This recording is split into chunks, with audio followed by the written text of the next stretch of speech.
Danas ćemo raditi prihranu koja će pomoći biljkama da budu jake, moćne i produktivne.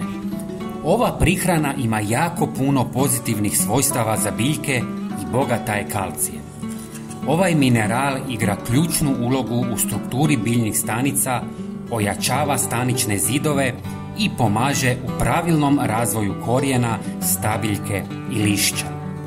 Kalcij također potiče ravnotežu vode unutar biljke, sprječavajući sušenje i pomažući biljkama da se oporave od stresa uzrokovanog nedostatkom vode ili ekstremnim vremenskim uvjetima.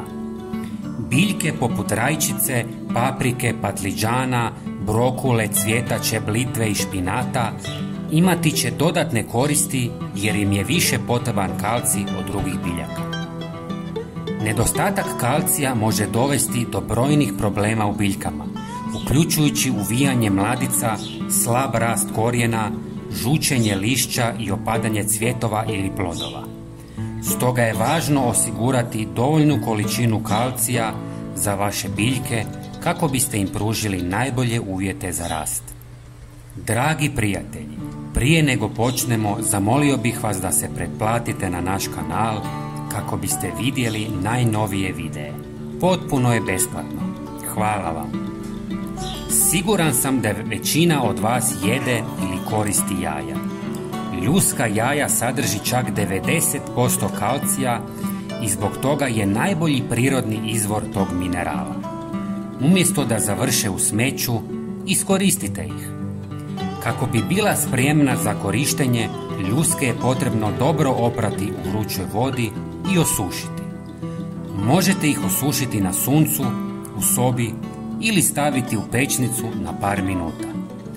Ljuske od jajeta možete koristiti na više načina. Možete ih razlomiti na male komadiće i posipati ispod biljke i na taj način će se polako apsorbirati kroz tlo. Možete čak i posaditi sjeme u njima i zatim ih presaditi u zemlju. Mi ćemo danas raditi na malo drugačiji način.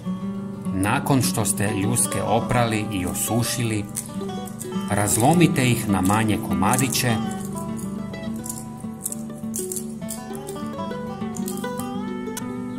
i sameljite u mlincu za kavu.